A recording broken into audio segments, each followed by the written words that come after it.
حضرت سلیمان و داؤد، سلیمان و داؤد، سلیمان و داؤد، 2-3 مجلسوں میں یہ تذکرہ آیا نا، تو حضرت سلیمان کی شادی کس سے ہوئی ہے؟ یمن کی ملکہ بلقیس سے، جسے انگریزی میں شاید شیبہ کہتے ہیں، کوئن شیبہ. خیر، بہت بڑی سلطنت. بلکہ حدود جو پیغام لے کر آیا، حدود جب وہ دیکھ کر آیا ملکہ بلقیس کی حکومت، تو حیران ہو گیا وہ حدود. اور حضرت ابراہیم، حضرت سلیمان، اور پھر وہ جس کے پاس علم کتاب ہے اس کا وہ تخت لانا، یہ سب آپ مجلسوں میں سنتے ہیں. اس کو ایک طرف رکھیے، بہت بڑی حکومت. لیکن اکیلی نہیں، اسی زمانے میں 3-4 چین کی حکومت بہت بڑی تھی، اسی زمانے میں ہندوستان کی حکومت بہت بڑی تھی. یہ سلیمان نبی سے بھی پہلے کی بات کر رہا ہوں. یمن کا بادشاہ نہیں، سلیمان نبی سے پہلے کی بات نہیں کر رہا ہوں، پھر غلط دھوکہ کھا گیا، اسلام کے بعد کی بات. اب یہ کہ جو بڑے حکومتیں ہوتی ہیں نا، وہ ایک دوسرے سے بعض چیزوں میں مقابلہ کرتے ہیں. یعنی کسی کے پاس کوئی ایسی یونیک چیز آ جائے جو دوسرے کے پاس نہیں، تو وہ فخر کے ساتھ دکھاتا ہے یہ میرے پاس ہے، بتاؤ تمہارے پاس ہے کہ نہیں. اس کے پاس ایک بہت بڑا موتی آ گیا، مرغی کے انڈے سے بڑا، اتنا بڑا موتی. آج بھی نیوز آ رہی تھی کہ دنیا کا دوسرا بڑا ہیرا نکلا ہے، پتہ نہیں 40 کا دن تھا. میرے پاس تو ان فضولیات کا وقت نہیں تھا کہ میں تفصیل پڑھتا. اب وہ جو ہے دنیا کے مختلف بادشاہوں کو دکھاتا ہے، بلوا کے ان کے وزیروں کو، سفیروں کو، یہ ہے ہمارے پاس. ایک فخر کی چیز ہوتی ہے. ہندوستان کے لوگ تاج محل دکھائیں گے، فخر کی چیز. میں اور مثالیں نہیں دے رہا ہوں، ذرا سا اس کے اندر سینسیٹیو باتیں آ جائیں گی. اب یہ اتنا قیمتی موتی ہے، اتنا بڑا موتی، دنیا میں اس کی کوئی مثال ہی نہیں ہے کہ خاص اس نے اپنے غلام کو، جو ایکسپرٹ تھا ہیرے جواہرات اور موتیوں کا، ساری ڈیوٹی سے فارغ کر کے یہ موتی اس کی کسٹڈی میں دے دیا. کہا یہ بیت المال میں بھی نہیں رکھوں گا، وہاں تو آنا جانا رہتا ہے، خزانچی کا ہو سکتا ہے کہ کبھی اس کا ہاتھ لگ جائے، ٹوٹ جائے، خاص تم اپنے گھر میں رکھو، بس اسی کی حفاظت کرو، تمہارا اور کوئی کام نہیں. ایک طرح سے غلام کے لیے تو بہت آسانی ہو گئی، ساری محنت، ساری مشقت ختم ہو گیا. گھر میں سوچا بہت اچھا ہوا. اب گھر میں پہنچا، اس کے گھر میں یہ چیز پہنچی، تو گھر والے وقتاً فوقتاً دیکھتے ہیں دور سے. اس کا ایک چھوٹا سا بچہ، ایک بار اس کی نگاہ پڑ گئی، مچل گیا کہ یہ مجھے میرے ہاتھ میں دو. بچے تو چاند بھی آپ سے مانگتے ہیں نا کہ چاند بھی ہمارے ہاتھ میں دو، بچہ تو بچہ ہی ہے نا. اب یہ غلام پتا ہے کہ کتنی بڑی ذمہ داری ہے، کیسے اس کے ہاتھ میں دے. جتنا سمجھا رہا ہے، توجہ کو ہٹا رہا ہے، لیکن مشہور ہے کہ 3 ضدیں تو مشہور ہے نا، بادشاہ کی، عورت کی، بالغ بچے کی. اور مچلا جا رہا ہے، ماں جائے، خالہ آ جائے. اچھا میں فضول باتیں کروں چھوڑی. خلاصہ یہ ہے کہ آخر کسی بڑھیا نے کہا، نانی نے، دادی نے، کہ دے دو نا 1 منٹ کے لیے. ہم سب کھڑے، وہ 1 منٹ ہی غضب ہو گیا، بچے کے ہاتھ میں موتی گیا، پھسل کے گرا، 2 ٹکڑے ہو گئے. 2 نہیں، اس سے بھی زیادہ. 2 ٹکڑے نہیں ہوئے، غلام کی جان نکل گئی. اب کیا کرے؟ لیکن ایک چیز تو ٹوٹ گئی نا، کیا کرے؟ ٹوٹے ہوئے ٹکڑے تو اٹھا کے رکھ دیے، لیکن ہر وقت دل میں ڈر ہے کہ اب جو بادشاہ بلائے گا، کوئی بھی آئے گا نا، کوئی ایمبیسڈر بلایا جائے گا، میں بھی مارا جاؤں گا، میرا سارا گھرانہ بھی. کیا کرے؟ ایک دوست نے دیکھا یہ بہت پریشان ہے. اب ہر دوست سے بات بھی نہیں کہہ سکتا، کیونکہ بات کیا ہونٹوں سے نکلی، کوٹھوں چڑھی، ادھر آپ کی زبان سے بات نکلی، پھیل گئی وہ دنیا میں. لیکن یہ بہت ہی اس کا مخلص اور قریبی دوست تھا. باقی دوستوں نے بھی پوچھا کیا بات ہے، آج کل تم موڈ میں نہیں لگ رہے ہو، محفلوں میں بیٹھتے ہو تو اس طرح چہکتے نہیں ہو، کھانوں میں جاتے ہو تو اس طرح کھاتے نہیں ہو، حالات اور طبیعت نہیں ٹھیک ہے، تمہیں غلط. یہ دوست بہت قریبی تھا، وہ پیچھے پڑ گیا. کہا یہ مسئلہ، میری جان جا چکی ہے، میں مر چکا ہوں، آلریڈی میں مر چکا ہوں. کہا ایک کام کرو. پھر اس نے امام کا حوالہ دیا، چھٹے امام کا، کہ انہوں نے یہ فرمایا ہے کہ اگر دنیا کا کوئی ناممکن کام بھی ہے، یہ دعا پڑھ لو، تمہارا مسئلہ حل ہو جائے گا. اس نے سنا، پہلے تو ذرا ہنسی آئی اس کو تھوڑی سی. کہا یہ دعا ہے، اس سے ٹوٹا ہوا موتی تو نہیں جڑ سکتا ہے نا، تو ناممکن کام ہو گیا. جیسے موتی کا ٹوٹنا ایسا ہے جیسے کسی انسان کا مر جانا. وہ کون سی دعا ہے جو مردے کو زندہ کر دے؟ اس نے کہا اچھا ایک بات، تمہارے خیال میں ناممکن کام ہے نا، لیکن اگر یہ دعا پڑھ لو گے کوئی نقصان ہے؟ ہاں نقصان تو کوئی نہیں، یہ دوا تو ہے نہیں کہ مثلا آپ نے کہا یہ دوا میری بیماری کے نہیں، کسی نے کہا اچھا کھا لو. نہیں، اگر آپ کے لیے وہ دوا نہیں ہے تو دوا تو نقصان دہ ہو جائے گی آپ کے لیے، دعا تو نہیں نا. کہا جب نقصان نہیں ہے پڑھتے رہو. ڈوبنے والا تو تنکے کو بھی سہارا سمجھتا ہے، عربی کا محاورہ ہے، اردو میں بھی رائج. دعا شروع کر دی. ابھی دعا شروع کے ہوئے 3 دن ہوئے تھے, بادشاہ کی طرف سے پیغام آ گیا کہ وہ جو موتی میں نے تمہارے پاس رکھوایا تھا نا, فوراً آ جاؤ دربار کے اندر, ایک ضروری کام. ابھی دوڑا دوڑا گیا, لیکن کیا سوچ کے گیا کہ وہ امام کی دعا میں نے پڑھی, 2 مہینوں سے مسئلہ ٹل رہا تھا, یہاں 3 دن میں نہیں ہوا, میری جان چلی گئی. یہ تو الٹی ہو گئی نا. لیکن اب بادشاہ کا حکم ہے, حکم حاکم, دوڑا دوڑا گیا. کہا کیا بات ہے موتی کے بارے میں. کہا کہ جاؤ گھر میں جلدی سے موتی کو توڑ کے اس کو پیس کے اس کا پاؤڈر بنا کے لے کے آ جاؤ. کیا کہا اس نے بادشاہ نے, غلام کو یقین نہیں آ رہا. کیا کہا اس نے, موتی کو توڑوں اور اسے پیس کے اس کا پاؤڈر بنا کے لاؤ. یہ میں نے صحیح سنا ہے کہ دھوکہ ہو رہا ہے. بادشاہ نے کہا جلدی کرو, جلدی, میرے پاس وقت نہیں. اب یہ کیا بات ہوئی؟ پتا چلا کہ اس دوران ایک مسئلے کا بادشاہ کو سامنا کرنا پڑ رہا تھا, کیونکہ یہ تو لگا ہوا تھا اپنے اور اپنے گھر والوں کی موت میں. جب آدمی اتنا پریشان اس کو پتہ ہی نہیں چلتا بریکنگ نیوز کیا چل رہی. آپ کے گھر کے اندر اگر اتنی بڑی خدا نخواستہ پریشانی آ جائے, آپ ٹی وی بھی نہیں دیکھیں گے, آپ واٹس ایپ کے میسج بھی نہیں دیکھیں گے. تو اس کو پتہ ہی نہیں کیا تھا. ہوا یہ تھا کہ بادشاہ کا ایک ہی بیٹا اکلوتا, اور وہ کافی بیمار پڑ گئے. سارے طبیبوں نے علاج کیا, ناکام رہے. بادشاہ نے اعلان کیا بھاری انعام دوں گا. ایک طبیب آ گیا, یعنی ڈاکٹر. اب اس نے اس بچے کو دیکھا, بادشاہ کا اکلوتا بیٹا ہے, اس کے بعد وارث بننے والا. آج اردو کا ایک محاورہ استعمال کر رہا ہوں. بچے کو اس نے دیکھا تو پہلے ہنسا پھر رویا. مقصد یہ کہ پہلے تو وہ خوش ہوا پھر غمگین, پہلے ہنسا پھر رویا. بادشاہ نے کہا کیا ہوا؟ کہا یہ وہ بیماری ہے جس کا علاج ساری دنیا میں ایک ہی ہے, جو میرے پاس ہے, کسی اور کے پاس نہیں. تو ہنسا اس لیے کہ میں اس کا ایکسپرٹ ہوں, ماہر ہوں, اور رویا اس لیے کہ اس کی جو دوا ہے نا وہ آپ کو کبھی نہیں مل سکتی. کہا دوا کیا؟ کہا دوا تو میں بنا لوں گا. اس میں وہ جو ایک دنیا میں کہیں ایک جگہ مرغی کے انڈے کے برابر ایک موتی ہے, اگر اس کو پیس کر اس دوا میں ملایا جائے تو یہ فوراً اپنے بستر سے کھڑا ہو جائے گا. لیکن یہ موتی ملے کہاں سے اور اسے پیسا کیسے جائے؟ اب جب بیٹے کی اور اکلوتے بیٹے کی, شہزادے کی زندگی خطرے میں ہو تو کہاں کا موتی اور کہاں کا وہ پرائیڈ اور پریسٹیج کے دوسروں کو دکھانا ہے. تو غلام کو بلایا, فوراً جاؤ اس موتی کو توڑو, پاؤڈر بنا کے لاؤ تاکہ میرے بیٹے کی زندگی ملے. غلام دوڑا دوڑا گیا, موتی تو آلریڈی ٹوٹا ہوا تھا. چنانچہ پاؤڈر بنا کے آیا. بادشاہ نے ڈبل انعام دیا, اتنے جلدی تم آ گئے, میں تو سوچ بھی نہیں سکتا تھا. تو جس مصیبت میں وہ پھانسی اور اپنے سارے بچوں کی اور گھر والوں کی موت دیکھ رہا تھا, اس مصیبت میں اس کو ڈبل انعام ملا کہ خوش ہو گیا بادشاہ, اتنی جلدی دوا بن گئی ہے. تب اس نے کہا کہ یقیناً میرے دوست نے صحیح کہا تھا, کائنات کی ہر چیز غلط ہو سکتی ہے, صادق آل محمد کا فرمان غلط نہیں ہو سکتا.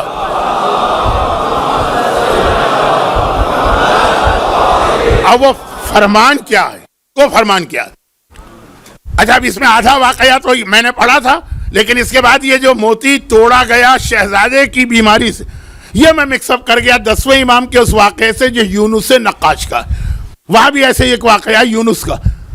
10ویں امام کا نام تیسری بار آ جا رہا ہے 2 دن کے اندر اندر. زیارت کے حوالے سے بھی نام آیا, دوپہر میں کل رات کثیر کسے کہتے ہیں اس حوالے سے بھی. یہ سب مشہور واقعات. آپ 10ویں امام کی ولادت کی محفل میں بھی بیٹھتے ہیں, شہادت کی مجلس میں بھی یہی 3 واقعات تو پڑھے جاتے ہیں. اس لیے میں صرف اشارہ کر رہا ہوں, ضرورت بھی نہیں تھی کیونکہ وہ موضوع وہ نہیں. لیکن اب یہ بات ہے کہ وہ دعا کیا تھی. وہ سورہ طلاق کی آیت نمبر 2 اور آیت نمبر 3, مگر آیت نمبر 2 پوری نہیں, آدھی آیت آخری. وَمَن يَتَّقِ اللَّهَ يَجْعَل لَّهُ مَخْرَجًا وَيَرْزُقْهُ مِنْ حَيْثُ لَا يَحْتَسِبُ وَمَن يَتَوَكَّلْ عَلَى اللَّهِ فَهُوَ حَسْبُهُ إِنَّ اللَّهَ بَالِغُ أَمْرِهِ وَقَدْ جَعَلَ اللَّهُ لِكُلِّ شَيْءٍ قَدْرًا. یہاں پہ آیت مکمل ہوئی, گول دائرہ بنے گا, نمبر 3 لکھا ہوگا. آیت نمبر 2 کا آدھا حصہ. یہ آیت آ گئے سیسانی نے اس نوجوان کے سوال کے جواب میں لکھی جو یہی کمپلین کر رہا کہ یہاں پہ مجھے جتنے گھنٹے جاب کی اجازت ہے اس میں جو جاب ملتے ہیں اس کے اندر شراب یا بیئر تو آ ہی جاتی ہے. یہ آیت لکھ پڑھو اسے. اب آیت کا ترجمہ ہی کافی ہے بتانے کے لیے کہ یہ آیت کتنا اسٹرانگ میسج دے رہی ہے. وَمَن يَتَّقِ اللَّهَ، جو اللہ سے ڈرتا ہے یعنی تقوی اختیار کرتا ہے، يَجْعَلْ لَهُ مخرجا. مخرج تو آپ یہاں جانتے ہیں، ہائی وے پہ سفر کرتے ہیں، اللہ اس کے لیے راستہ بناتا ہے پریشانی سے بچ نکلنے کا، مخرج بناتا ہے. ایک ایکسٹ ہوتا ہے، پریشانی آ رہی ہے، ایک ایکسٹ. بھائی کبھی ایسا ہے آپ جا رہے ہیں کسی ہائی وے پہ، بہت زیادہ ٹریفک جام، نیئرسٹ ایگزٹ سے آپ جو ہے نا ٹرن لے لیتے ہیں کہ اس سے نکلو، اس پریشانی سے وہاں چلے جاؤ. یہ مثالیں آپ کے لیے تو روزانہ کی. قرآن کی آیت وہی لفظ مخرج آیا ہے، یجعل لہ مخرجا ویرزقہ. اس ٹکڑے کی وجہ سے آغاز سیستانی نے اس نوجوان سے کہا، اور اللہ تمہیں رزق دے گا من حیث لا یحتسب، ایسی جگہ سے تم سوچ بھی نہیں سکتے تھے کہ وہاں سے بھی رزق مل سکتا، مگر اللہ دے گا. اللہ دے گا، ایک مخرج بنائے گا اور اللہ دے گا. ہاں یہ ایک شرط ہے، وَمَن يَتَوَكَّلْ عَلَى اللَّهِ فَهُوَ حَسْبُهُ. جو اللہ پہ بھروسہ کرے اللہ اس کے لیے کافی ہے. اگر تمہیں بھروسہ ہی نہ ہو، اگر تم ہر وقت شک میں ہی مبتلا رہو، جو روایت میں ہے نا کہ اگر کسی کو یہ یقین ہے کہ اللہ کے خزانے بھرے ہیں اور اللہ زندہ ہے، وہ اپنے رزق کے لیے پریشان نہ ہو. پریشان وہ جسے یا تو اللہ کی موت کا یقین ہو جائے کہ بھئی جس نے وعدہ کیا تھا رزق دینے کا وہی مر گیا، یا اسے یہ ہو کہ نہیں وہ ہے تو لیکن بینکرپٹ ہو گیا، اب وعدہ بھی پورا نہیں کر سکتا. تو اگر کوئی مومن ایسا ہے جس کو یا تو اللہ کی موت کی اطلاع مل گئی ہے، اس کے واٹس ایپ پہ میسج آ گیا ہوگا، یا یہ کہ اس کو یہ پتا چل گیا کہ اللہ بینکرپٹ ہو گیا، نعوذ باللہ، پھر وہ سوچے. لیکن وَمَن يَتَوَكَّلْ عَلَى اللَّهِ فَهُوَ حَسْبُهُ، اگر آپ کا اللہ پہ بھروسہ ہے وہی اللہ آپ کے لیے کافی ہے. البتہ یہ آیت چل رہی ہے قَدْ جَعَلَ اللَّهُ لِكُلِّ شَيْءٍ قَدْرًا، اللہ نے ہر چیز کے لیے ایک وقت مقرر کیا. آپ کی پریشانی دور ہوگی، آپ کی مصیبت دور ہوگی. ہم اور آپ تو اس طرح چھوٹی پریشانی میں فریاد کرتے ہیں. اہل بیت کا یقین کامل تھا کہ کوفہ ہو کہ شام ہو، یہ امتحان ایک وقت مکمل ہوگا اور ہم مدینے میں نانا کے شہر میں آئیں گے، یہاں منزل مصائب تھوڑی دیر کے بعد. تو اب دعا اور اس کی طاقت. اچھا اب یہ ضمناً بات اس لیے آ گئی کہ 7 دن مسلسل یہ آیت تلاوت کی گئی اور پیغام دیا گیا کہ ہمارے گھر میں مصیبتیں آ کے رہیں گی. کبھی نبلونکم بشیء من الخوف والی آیت میں نے تلاوت کی، کبھی انما اموالکم واولادکم فتنہ والی آیت تلاوت کی، کبھی مولا کی حدیث کے صبر کی چادر سے لو. تو آج میں نے سوچا کہ ذرا سا اس موضوع پر بھی بات کر لی جائے کہ اس کا پھر کوئی سولوشن ہے. لقمان حکیم، جاؤ کھڑے ہو جاؤ تیر انداز کے پہلو میں، وہاں پہ کوئی تیر نہ آئے گا، چلے جاؤ اللہ کی پروٹیکشن میں. اللہ کی پروٹیکشن کا نام ہے دعا، دعا کا سہارا پکڑو. لیکن اس کے بعد وہ منزل آتی ہے جہاں ایمان کا دوسرا تقاضا شروع ہو رہا ہے، اور وہ تیسرا تقاضا صرف ایک لفظ کہوں گا کیونکہ اتنا وقت نہیں ہے کہ تیسرے پہ بات کی جائے. البتہ یہ آپ کو یاد دلا دوں کہ آج کی رات شب 21 سفر ہو گئی. اسلامی کیلنڈر کے اعتبار سے ایام اعضاء کا چھٹا عشرہ شروع ہو گیا. ایک تو انگریزی حساب ہے 10-20، 1 سے 10، 10 سے 20، 11 سے 20، 21 سے 30. ایک اسلامی حساب ہے شب کا. تو شب کے اعتبار سے وہ عشرہ شروع ہو گیا ہے جو وفات رسول خدا کا عشرہ. تو ذکر پیغمبر کا ہوگا اس عشرے میں انشاءاللہ، اور تھوڑا سا ثواب میں لے رہا ہوں 2 منٹ کی بات کر کے. 2 حدیثیں ہیں پیغمبر، نہیں ایک حدیث ہے پیغمبر کی، ایک آیت ہے قرآن کی. حدیث ایک الگ تقاضا بتا رہی ہے، قرآن کی آیت دوسرا تقاضا. کیا تقاضا، کیا ڈیمانڈ، کیا ریکوائرمنٹ؟ ایمان لانے کے بعد تمہیں کیا کرنا. پیغمبر کی حدیث مختصر فرمایا کوئی شخص اس وقت تک ایمان کا مزہ بھی نہیں چکھ سکتا. مزہ اسے کہتے ہیں ذائقہ، جو خالی زبان تک بات رہے. ابھی بات ہو رہی تھی نا جو قرآن کی آیت کے خالی زبان مومن کہنے سے فائدہ نہیں، کہا ایمان کا مزہ بھی نہیں چکھ سکتے، یعنی ایمان زبان پہ بھی نہیں مانا جائے گا. دعائے کمیل میں یاد ہے طعم عذابہا، خدا بندہ اس گناہگار کو معاف کر دے جس نے کم از کم عذاب کا ایک مزہ تو چکھ لیا. ایک پیغام ہے علی والوں کے لیے کہ یقیناً علی کی شفاعت برحق ہے، یقیناً آپ کے آنسو رومال زہرا میں جمع ہو کر آپ کے لیے قیامت میں بخشش کا ذریعہ بنیں گے. یقیناً یا حسین کہے کہ آپ کے سینے پہ مارا جانے والا ہاتھ آپ کو جنت میں لے جائے گا. لیکن دعائے کمیل کا پیغام ہے یہ ساری شفاعت برحق ہے، طعم عذابہا، عذاب کا مزہ بھی چکھنا پڑے گا. ہر ایک کو نہیں جو اتنا بڑا گناہگار. مزہ چکھنا کسے کہتے ہیں؟ بالکل. اچھا چلیں بہت چھوٹی سی مثال دے دوں. روزہ ٹوٹ جاتا ہے کھانے اور پینے سے. ہر ایک کو پتا. مگر یہ مسئلہ ہے نا شریعت کا کہ اگر کوئی عورت کھانا پکا رہی ہے روزے کے عالم میں اور وہ یہ چکھنا چاہتی ہے کہ اس میں نمک مرچ ذائقہ اس کا ٹھیک ہے کہ نہیں, تو اسے اجازت ہے وہ سالن تھوڑا سا لے یا جو بھی کھانا پکا رہی. کہ مجھے تو نہیں پتا کہ شارجہ میں کیا پکتا ہے, کوئی شارجہ والے کوئی مومن ہیں بھی ایسے نہیں, خیر وہ تو میری اپنی بیماریاں کہ میں جاتا بھی نہیں ہوں کہیں. تو اب یہ ہے کہ خالی نمک مرچ مسالے جو کچھ بھی ہے وہ ذائقہ چکھنا ہے کہ ٹھیک ہے کہ نہیں ہے, وہ اگر روزے کے عالم میں زبان پر رکھ لے تو اس کا روزہ نہیں ٹوٹے گا. پرندے کو کھلانے کے لیے نوالے کو آپ دانتوں سے نرم کر کے پھر اس کو کھلائیں, حلق سے نیچے نہیں اترا وہ, روزہ آپ کا صحیح. چھوٹے بچے کو کھانا کھلانے کے لیے آپ روٹی کو ذرا یا گوشت کو چبا کے اس کو دے رہے ہیں, روزہ نہیں ٹوٹا. اور کھانے میں نمک مرچ کا جو توازن ہے وہ چیک کرنا ہے تو تھوڑا سا سالن اس نے روزے کے عالم میں زبان پہ رکھا, خالی چکھا, کھایا نہیں, حلق سے نیچے نہیں گئے, چکھا, روزہ اس کا صحیح. یعنی چکھنے کا مطلب یہ ہے کہ اس کے جسم میں یہ کھانا پینا نہیں گیا اکارڈنگ ٹو اسلام. اسلام نے کہا نہیں گئے. اچھا یہ ضروری بھی ہوتا ہے, بعض ایسے الٹی کھوپڑی کے مومن ہوتے ہیں کہ صرف نمک زیادہ ہو گیا تو طلاق ہو جاتی, مرچ زیادہ ہو گئی تو طلاق ہو جاتی ہے, مار پیٹ ہو جاتی ہے, دشنام ہوتا ہے اس عورت کے اوپر جس کی یہ شرعی ذمہ داری بھی نہیں. اس سے آگے نہیں کہوں گا, اس لیے نہیں کہوں گا کہ بہت ساری تو نہیں, ایک معقول تعداد میں خواتین کو جانتا ہوں. مولانا ہمارے شوہر آپ کی کوئی مجلس بھی نہیں چھوڑتے, تو ہم نے کہا آپ کا ہمیں آنے بھی نہیں دیتے کہ مولانا کے مجلس سنتے ہو تو تم لوگ باقی ہو جاتے ہو, تو تم اپنے گھروں میں بیٹھو, ہم سنیں گے. تو زیادہ مثالیں دوں گا کہ عورت کا کیا حق ہے تو ایک اور غضب ہو جائے گا. تو خلاصہ یہ کہ چکھنا کسے کہتے ہیں, میں چکھنا شرعی واجبات کے مسئلے سے سمجھا رہا ہوں. پیغمبر نے کہا ایمان چکھو گے بھی نہیں تم, جسم میں ایمان جانا, دل میں ایمان جانا, یہ تو موضوع آ چکا, وہ تو بہت دور کی چیز ہے. گویا زبان پر بھی ایمان نہیں آیا. ہاں آگے جو بات بتائیے اس پہ ہم اور آپ عمل کر رہے ہیں. پوری ہماری ایام ازا کی 2 مہینے 8 دن کی عزاداری, شب عاشور اور عاشور 24 گھنٹے ہمارا غم حسین کے اندر ڈوبنا.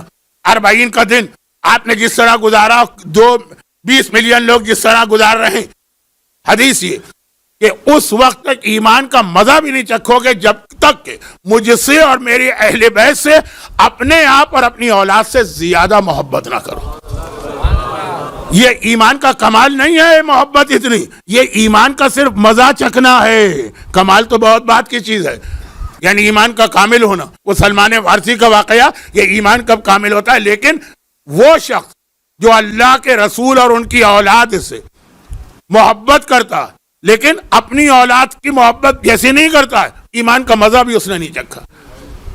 اپنے آپ سے زیادہ محبت اور اپنی اولاد سے زیادہ محبت. اب جو انسان اپنی اولاد کے لیے قربانیاں دیتا ہے, کیا وہ اہل بیت کے لیے دے رہا؟ ہم نے کہا ہماری 2 مہینے 8 دن کی عزاداری, ہمارا 40 کے دن میں کل رات, آج دوپہر, آج شام یہ مجلس میں آنا, یہ سب اس کی ایک دلیلیں ہیں. لیکن یہ ایمان کی سب سے پہلی ریکوائرمنٹ ہے. اور اس میں جب عزاداری کی بات آئی تو وہی موضوع جو آج دوپہر کو مجھے نامکمل چھوڑنا پڑا, اور وہ یہ ہے کہ خلوص کے بغیر کوئی عبادت قبول نہیں. وہ جملہ میرا یاد رکھیے گا کہ دنیا داری بھی ہو, ریاکاری بھی ہو, دکھاوا بھی ہو. فلاں عمل کرو گے تمہاری نماز قبول نہیں, فلاں عمل کرو گے تو تمہاری نماز باطل, غلط. غلط الگ لفظ ہے, قبول الگ لفظ. غیبت کرنے والے کی نماز قبول نہیں ہے لیکن نماز غلط نہیں. لیکن حالت نماز میں زمزم کا پانی پینے والے کی نماز غلط. یہاں زمزم کے پانی سے نماز ٹوٹ رہی ہے اور وہاں غیبت اور گانا سننا اور اس سے نماز نہیں ٹوٹ رہی. حتیٰ اگر آپ نماز کے بیچ میں بھی گانا سنیں, نماز کے بیچ میں بھی, یہ میں یہ نہیں کہہ رہا سنیں آپ, یہ اگر کسی نے کلپ کاٹ کے یہ جملہ یوٹیوب پہ چڑھا دیا تو غضب ہو جائے گا, لیکن ہو جانے دیں. ایسے کتنے غضب ہو چکے ہیں. نماز بھی آپ پڑھ رہے ہیں اور ساتھ میں گانے کی آواز بھی آپ کے کان میں. مومن کا نہیں, ہاں مومن نوجوان اسٹوڈنٹ کا واقعہ میں نے پڑھا تھا نا, کہ اس نے کہا مولانا میں اتنا زیادہ گانے کا عادی بن گیا ہوں کہ اب مجھ سے نماز بھی نہیں پڑھی جاتی ہے جب تک کہ میں بیک گراؤنڈ میوزک نہ لگاؤں. لوگ کھانے کے لیے تو کہتے ہیں کھانے کا مزہ نہیں ہے جب تک کہ ریسٹورانٹ میں بیک گراؤنڈ میوزک نہ چل رہی. لوگ ڈرائیونگ کے بارے میں تو کہتے ہیں کہ ڈرائیونگ نہیں کی جاتی ہے جب تک کہ ساتھ میں بیک گراؤنڈ میوزک نہ چل رہی. مگر کوئی مومن اس منزل پر آ جائے کہ نماز بھی نہ پڑھی جائے, البتہ شرعی مسئلہ ہے کہ اس کی نماز غلط نہیں.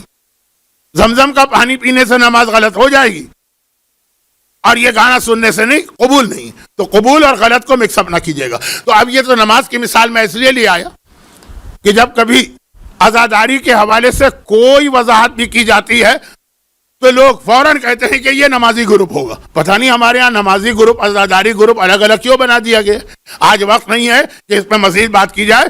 تو جو نماز تک کا مسئلہ ہے وہ عزاداری میں بھی ریاکاری کے ساتھ عزاداری کرے، قبول نہیں ہے لیکن فائدے ہیں اور ثواب بھی ہے دنیا کی حد تک. مال حرام، اچھا حرام کی دو قسمیں، ایک تو ہے کہ کسی کا حق مارے، وہ حرام تو بہرحال ہر صورت میں غلط، لیکن ایک حرام وہ ہے جو میں نے صبح ایک جملہ کہہ دیا تو وہ کافی.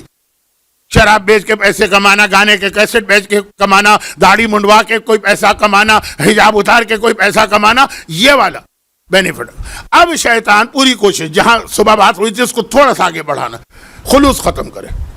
انشاءاللہ اگر آئندہ کبھی مجھے موقع ملا کہ اس امام بارگاہ علی رضا کے ممبر پہ دوبارہ آؤں، فی الحال اپنی عمر اور صحت کی وجہ سے مجھے بہت مشکل لگ رہا، لیکن اگر کبھی موقع ملا تو یہ عنوان بن سکے گا کہ کس طرح شیطان مومن کو بہکاتا ہے. کافروں سے میں کیا تعلق؟ جو میں نے آج جملہ کہا نا کہ مومن کو شراب کے ذریعے نہیں بہکائے گا، ایک الگ موضوع بنے گا. اچھا اب یہ چیز اور بہت اہم روایت سن لیے. میدان قیامت میں 3 ٹاپ آف دا لسٹ مومن لائے جائیں گے. یعنی ٹاپ آف دا لسٹ کا مطلب یہ ہے کہ جنہوں نے ایسی نیکیاں کی جو اسلام میں ٹاپ آف دا لسٹ نے کی، اور نیکیاں کی ہیں ساری زندگی، اور تینوں کو منہ کے بھل جہنم میں پھینکا جائے گا. یہ حدیث. اچھا اسٹارٹ ہی وہ ہو رہا کہ اگرچہ میں اس میں آتا تو نہیں ہوں لیکن ایک طالب علم تو ہوں. ایک عالم کو لایا گیا، ساری زندگی اس نے دین کی خدمت کی، ساری زندگی اس نے امام حسین کی خدمت کی، ساری زندگی اس نے اسلام کی خدمت کی. 24/7 جسے کہتے ہیں، ہر وقت وہ اپنے آپ کو ڈیوٹی پہ سمجھتا، خوش آ رہا. میرا نامہ اعمال کتنی نیکیوں سے بھرا ہوگا. عالم کا رتبہ تو اتنا بڑا کہ امام معصوم نے فرمایا، 7ویں امام کی حدیث منتہی الاعمال میں جا کے دیکھ لی کہ اگر کوئی ہماری زیارت نہ کر سکے تو کسی عالم کے چہرے کی زیارت کر لے، وہی ثواب مل جائے گا. آگے کہا نہیں، اگر عالم سے بھی ملاقات نہ، اس کے گھر کا دروازہ دیکھ لے تو ثواب مل جائے گا. ایک اسٹیٹس بتانا. اب یہ آگے آیا، نامہ اعمال کھولا گیا، فرشتوں سے کہا گیا پھینک دو جہنم. فریاد کر رہا، خدا بندہ ساری زندگی میں نے تیرے دین کی خدمت کی. کہا نہیں، تو نے یہ ساری خدمت اس لیے کی ہے کہ تجھے لوگ کہیں کتنا بڑا عالم. فقیلا، اور لوگوں نے یہ کہا، تیری تعریفیں ہو گئیں، بہت پاپولر ہو گیا، تو جس کے لیے تو نے کام کیا تھا وہ چیز تجھے مل گئی، مجھ سے لینے کی آیا، سیدھا جہنم. سخی، سخاوت. جب یہاں تک روایت ہے کہ حاتم طائی کافر تھا مگر جہنم کے میں جا کر بھی جہنم کے عذاب سے محفوظ ہے، کیونکہ وہ سخاوت کرتا تھا جو انبیاء کی صفت. ساری زندگی اس نے راہ خدا میں خرچ کیا، بہت لوگوں کو دیا، دیتا رہا. آسان کام نہیں ہے. جن کے پاس پیسے نہیں ہوتے ان کو نہیں پتا کہ پیسے والے کے لیے پیسہ خرچ کرنا کتنا مشکل کام ہے، لیکن وقت نہیں. اب وہ آیا بڑا خوش، نامہ اعمال کھولا، اس نے عزاداری میں اتنا خرچ کیا، حج میں اتنا خرچ کیا، یتیموں کو اتنا دیا، بیواؤں کو اتنا، فرشتوں اس کو جہنم میں ڈال. خدا بندہ یہ کیسے؟ میں نے تو تیرے راستے میں اتنا خرچ کیا. کہا اس لیے خرچ کیا کہ لوگ تیری تعریف کریں کہ کتنا سخی آدمی. سیٹھ صاحب ہیں، سیٹھ صاحب، اور ایسے سیٹھ صاحب ہیں کہ لوگوں کو دیتے رہتے. اور یہ تو تعریفیں تیری ہو گئی. جس مقصد کے لیے تو نے خیرات کی تھی وہ مل گیا تجھے، تو مجھ سے کیا لینے آیا؟ خدا کہہ رہا مجھ سے کیا لینے آیا، جا. اور تیسرا، راہ خدا میں جہاد کر کے شہید ہونے والا. خون کا پہلا قطرہ زمین پہ گرتا ہے تو سارے گناہ معاف ہو جاتے ہیں. اب خوش آ رہا ہے کہ میں نے اپنی جان دی ہے راہ خدا میں، میرے بچے یتیم ہو گئے ہیں، میری بیوی جوانی میں بیوہ ہو گئی ہے، میرے بوڑھے والدین بے سہارا ہو گئے، لیکن میں نے دین خدا کے لیے قربانی دی. کیا پتہ نہیں مجھے جنت پہ کیا درجہ ملے گا. نامہ اعمال کھولا، فرشتوں پھینکو اسے جہنم. خدا بندہ میں تیرے راستے میں جان دینے والا. کہا لیکن اس لیے تو نے جان دی تھی کہ لوگ کہیں کتنا بہادر آدمی ہے، کتنا طاقتور آدمی ہے، کس طرح سے لڑنے والا ہے. وہ لوگوں نے کہا. بعض اوقات ایک لفظ پاکستان میں استعمال ہوتا، کسی کو کوئی بڑا میڈل دیا جاتا ہے بعد از مرگ، اس کے مرنے کے بعد اس کی قربانی کی وجہ سے میڈل، تو وہ تعریفیں ہو گئی، وہ مل گیا جس مقصد کے لیے تو نے مجھ سے کیا لینے آیا. تو اتنی بڑی بڑی عبادتیں اور اتنے بڑے اسٹیٹس کے آدمی، عالم ہو، سخی ہو، شہید، نیت اگر تمہاری خلوص نہیں. اب آپ دین کی تبلیغ کر رہے ہیں، یوٹیوب پر آپ کے چینل ہے، کلپ پہ کلپ ہے، مگر کیوں؟ ویور کتنے، لائک کتنے؟ خدا کہہ کہ مل گئے تمہیں لائک جتنے چاہیے تھے، 1 لاکھ چاہیے تھے، 2 لاکھ چاہیے تھے، 3 لاکھ چاہیے، مل گئے. مجھ سے کیا لینے آئے؟ خدا بندہ میں نے اتنی تبلیغ کی ہے اور اتنے کلپ بنا بنا کے لوگوں کے دین کی باتیں پہنچائی ہیں، مجھے نہیں، لائک کے لیے، ویورز کے لیے، سبسکرائبر کے لیے. وہ تمہیں مل گئے. یہ آج کل کی زندہ مثالیں. تو خدا نہ کر کہ شیطان، اب یہ بات قیامت کی اور یہ دنیا کی نہیں، جس نے اتنی خدمت کی ہے دین خدا کی، عالم بن کر دنیا میں اسے بینیفٹ مل گئے، سخی کو دنیا میں بینیفٹ مل گئے، شہید رائے خدا کو دنیا میں مل گئے، مگر آخرت میں کچھ نہیں ملے گا. تو عزاداری. اچھا، اب یہ شیطان کا وہ ہتھیار ہے کہ یہ حدیث مجھے یاد آ گئی، میں نے کہا آپ کو سنا دوں. لیکن اگر شیطان اس میں کامیاب نہ ہو، ہماری نیتوں کے خلوص کو ختم نہ کر پائے، تو وہ کیا کرتا ہے؟ جو دوسری مجلس میں بات آئی تھی، وہ ہے کہ کم از کم عبادتوں سے ہماری توجہات کو ہٹا لے. خلوص ایک الگ چیز ہے، آپ خلوص سے کام کر رہے ہیں مگر پوری توجہ عبادت میں نہیں. یاد کیجئے گا، میں نے وہ حدیث پڑھی تھی کہ چوتھے امام کو زین العابدین کیوں کہا گیا؟ 2 وجوہات ہیں، قیامت، ایک دنیا.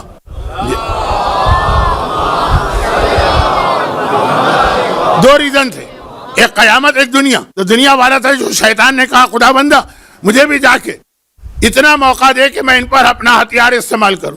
اسے پتا ہے باقی ساری چیزیں بیکار ہے، اس نے صرف کیا کیا؟ امام کی توجہ نماز سے ہٹانا چاہیے. خلوص بھی نہیں، پتا ہے کہ یہ مخلص بندے، یہ نہیں ہے مخلص. اور کون ہے مخلص؟ توجہ، عبادت سے توجہ ہٹانا. اب یہاں پر مسئلہ ہمارے اور آپ کے لیے وہ نہیں جو خلوص کا ہے کہ خلوص اگر ختم تو عبادت غلط. البتہ دنیا کے فائدے، آخرت میں کچھ نہیں. توجہ اگر ختم تو عبادت غلط بھی نہیں ہے، قبول بھی ہے، بینیفٹ بھی ہے. بلکہ روایت یہ ہے کہ جتنی عبادت میں توجہ ہے اتنا % ثواب ملتا ہے. اب ہم کہاں کے ایسے کہ ہمارے پاؤں سے تیر کھینچا جائے تو ہمیں پتہ تک نہ چل سکے. ہم کہاں کے ایسے کہ ہمارے گھر میں آگ لگ جائے تو ہمیں خبر تک نہ ہو. ہم کہاں کے ایسے کہ ہمارا بچہ کنویں میں گر جائے اور ماں فریاد کرتی رہے اور ہمیں پتہ ہی نہ ہو. یہ توجہ تو نہیں ہو سکتی، لیکن جتنی ہے ہمارے پاس. اور یہاں پر اسلام، ایک چھوٹی سی بات عرض کر کے بس اب تیسری بات کے لیے ایک ہی جملہ کہوں گا اور مصائب کی منزل. یہاں پہ ایک مسئلہ یہ کہ توجہ. اچھا، یہ بھی موضوع یاد ہوگا آپ کو، شروع میں آ چکا. مولا نے کہا لمبی دعا مت پڑھو، چھوٹی دعا پڑھو. لمبی دعا پڑھو گے شروع توجہ سے ہوگی، توجہ ہٹنے لگے گی. مختصر دعا پڑھو گے اس سے پہلے کہ شیطان آ کے توجہ ہٹائے، دعا ہی ختم ہو گئی. ایک لائن کی دعا. حتیٰ عاشورے کے دن، اعمال عاشورہ بہت سارے مومنین واجب نمازوں سے زیادہ اہمیت کے ساتھ کرتے ہیں، اور خاص طور پر اعمال عاشورہ میں زیارت عاشورہ تو ہر ایک کو پڑھنا، بڑی تاکید بھی. مگر جس کتاب سے یہ اعمال ہم کرتے ہیں مفاتیح الجنان، اس میں زیارت عاشورہ سے پہلے ایک جملہ لکھا کہ آج کے دن یہ زیارت ہے، معصوم نے بتائی عاشور کے دن پڑھو. لیکن اگر خالی اتنا بھی پڑھ لو کہ السلام علیکہ یا ابن رسول اللہ، عمل عاشور مکمل ہو گئے. زیارت ایک جملہ کافی. کیونکہ بعض اوقات بلکہ اکثر ہے کہ لمبی زیارت آپ پڑھیں گے، چاہے وہ زیارت اربعین کیوں نہ ہو، چاہے وہ زیارت عاشورہ کیوں نہ ہو، توجہ ہٹے گی. بعض لوگ اسی لیے غلط فہمی میں مبتلا ہو جاتے ہیں. مولانا زیارت عاشورہ کے اتنے فائدے بتائے جاتے ہیں، ہم تو 40 دن سے پڑھ رہے ہیں، ہمیں کچھ نہ ملا. وہ اس وقت ہے جب آپ کی پوری توجہ اول زیارت سے آخر زیارت تک رہے، جو ایک عام انسان کے لیے بہت مشکل ہے.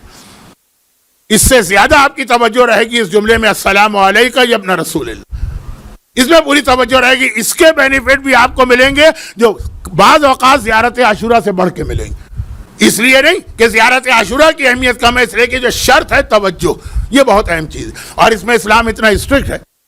میں نے کچھ چیزیں دیکھی ہیں، اس لیے آج جاتے جاتے وہ ایک جملہ کہہ رہا ہوں اور پھر مصائب پہ آ رہا ہوں. اور وہ یہ ہے کہ اتنا مسئلہ اہم کہ عبادت میں توجہ. ہاں پھر کہہ دوں کہ یہ خلوص کی طرح سے اتنی سخت چیز نہیں کہ آج کی توجہ ہٹ گئی تو نماز غلط ہے. اگر ایسا ہی ہوتا تو شکیات نماز کے مسئلے کیوں ہم کو بتائے گئے کہ 3 اور 4 میں شک ہو تمہاری نماز غلط نہیں ہے، بس یہ کام کر لو. کہہ دیا جاتا نماز غلط ہے، دوبارہ پڑھ لو. بہت سے مومن اس کے لیے تیار بھی ہو جاتے ہیں، لیکن کہا نہیں. ضرورت نہیں ہے کیونکہ نماز میں توجہ ہٹنا سجدہ صاحب کیوں اسلام میں رکھا؟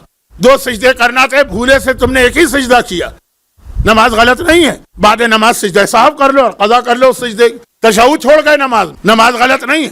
ہاں خلوص اگر نہیں ہوتا تو نماز غلط، یہاں یہ کہ بتا رہا اسلام، لیکن کہہ رہے ٹرین کرو اپنے آپ کو، اور وہ سارے طریقے بتائے کہ توجہ نہ ہٹے۔ مثلا آپ نماز پڑھ رہے، آپ کے سامنے اگر قرآن کھلا ہوا، آپ نے کہا ڈبل ثواب ملے گا نماز کا بھی اور سامنے قرآن، خالی قرآن کو دیکھنا ایک ثواب ہے۔ روایت آپ نے سنی ہے نا کہ 3 چیزوں کو دیکھنا ثواب قرار دیا گیا، عبادت، النظر الی بیت اللہ عبادہ، اللہ کے گھر کو دیکھو عبادت ہے، النظر الی کتاب اللہ عبادہ، قرآن کو دیکھو عبادت ہے، النظر الی وجہ علی عبادہ، علی کے چہرے کو دیکھو تو وہ بھی ایک عبادت ہے۔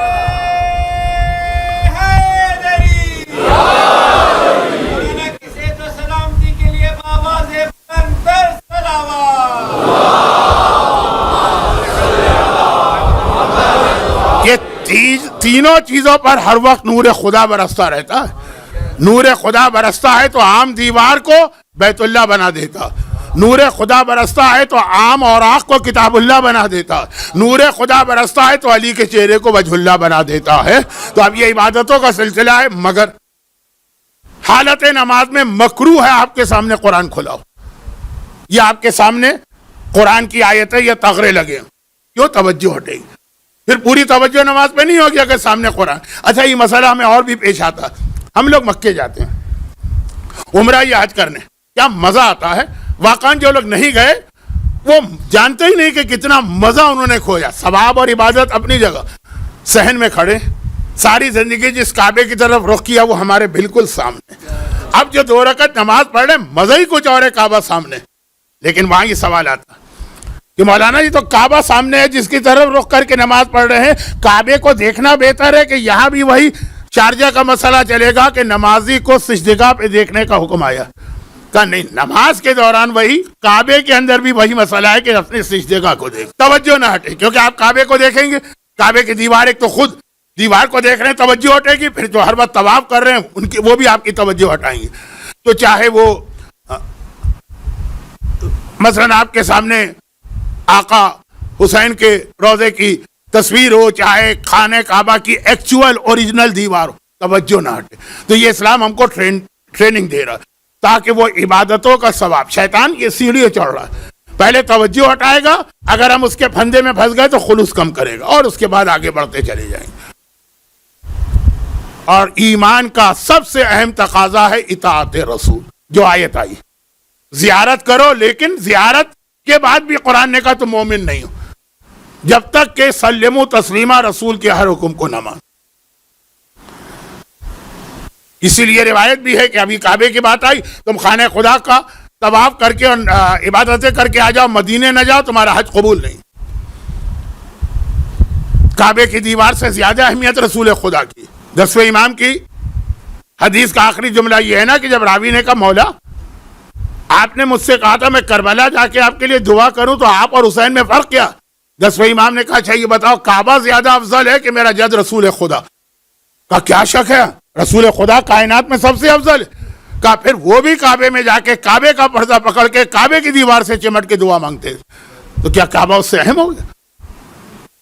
نہیں، کعبے کی عظمت بتانا ہے کہ مجھ جیسا کائنات کا افضل ترین انسان بھی یہاں آتا ہے، تم بھی جاؤ، مجھ جیسا انسان کربلا میں دعا کی درخواست کرتا ہے، تم بھی جا کے دعا مانگو۔ لیکن رسول کی فضیلت ہی کچھ اور، وہاں جانے کا مزہ ہی کچھ اور، مگر ہمیں اور آپ کو وہاں جا کے مزہ آتا ہے زینب کبریٰ کو وہاں جا کے فریاد کرنا۔ مصائب کی منزل کے بعد آپ حضرات آج کچھ دیر تشریف رکھیے گا، جو بھی انتظامی اعلانات ہیں، اناؤنسمنٹ، مجھے خود نہیں پتا کیا ہے، لیکن مجھ سے یہ کہا گیا فوراً جانے کی جلدی نہ کریں، یہ اس عشرے کی آخری مجلس ہے اور جو وقت ہے اسی پہ آپ کو فارغ کیا جائے گا۔ یہ ہمارا ملک ہوتا تو چلیں کہ آدھا گھنٹہ اور بیٹھنا پڑے گا، ایسا کچھ نہیں۔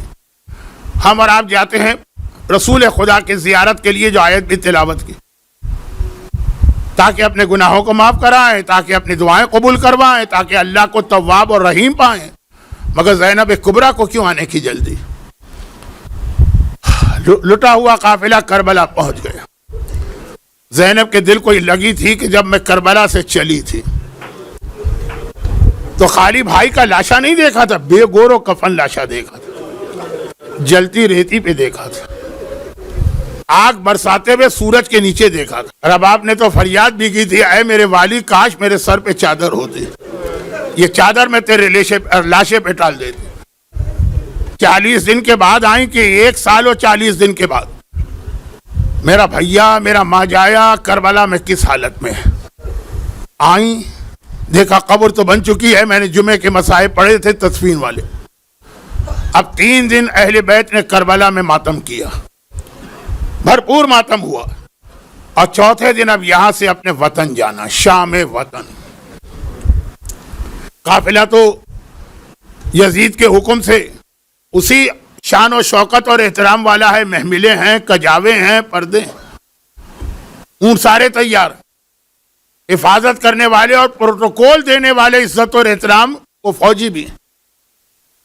میرے مولا سجاد نے کہا یا شہزادی زینب نے کہ چلو اب ہم چلیں اپنے وطن میں، اب ہمیں جا کے وطن میں شام گزارنا ہے، چلو وہاں چلیں۔ سارا قافلہ تیار ہوا، اونٹ کھڑے ہوئے، چلنے لگے۔ پتہ چلا کہ ایک اونٹ ایسا ہے کہ جس کی محمل خالی۔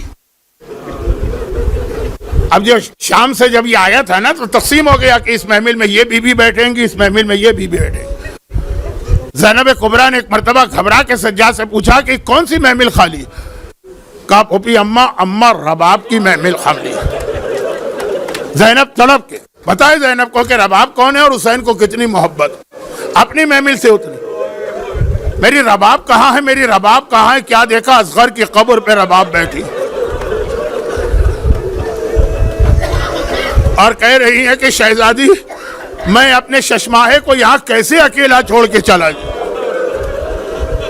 زینب نے کہا رباب چلو میرے ساتھ، چل کے پہلے اماں کو پرسا دو، اور یاد رکھو کہ اصغر اکیلا نہیں ہے، اصغر کا بابا بھی یہیں پر ہے اور اصغر کا چچا بھی فرات کے کنارے اصغر کی حفاظت کر رہا۔ رباب کو لے کے چلے اور یہ قافلہ چلا یہاں تک کہ شہر مدینہ کی دیواریں نظر آئیں۔ آج بھی 1400 سال کے بعد یا 1300 سال کے بعد آج بھی مدینے میں وہ جگہ موجود ہے کہ جہاں کا یہ واقعہ میں پڑھ رہا ہوں، جو آپ نے مرثیے میں بھی سنا اور نوح میں مدینے کی دیوار نظر آئی، آج بھی وہ جگہ موجود ہے۔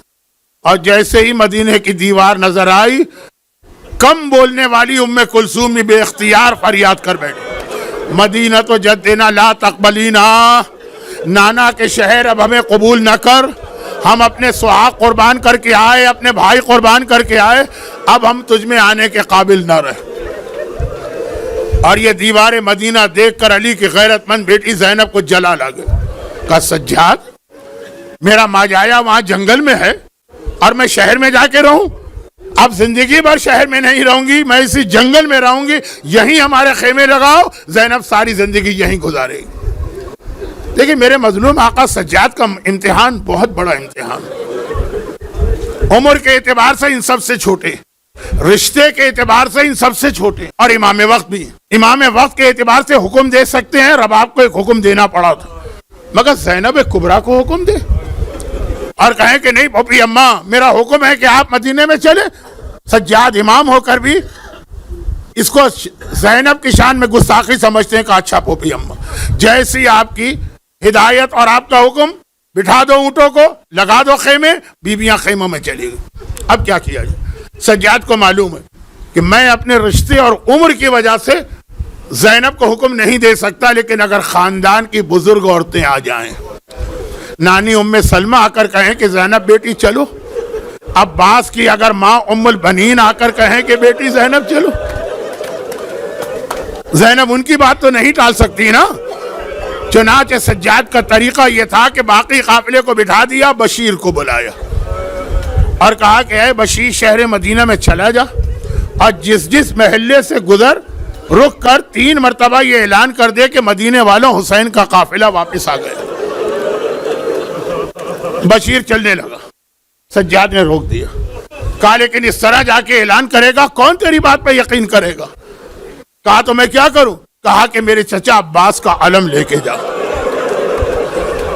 تیرے ہاتھ میں عباس کا علم ہوگا، تیری زبان پر یہ اعلان ہوگا تو لوگوں کو یقین آئے گا۔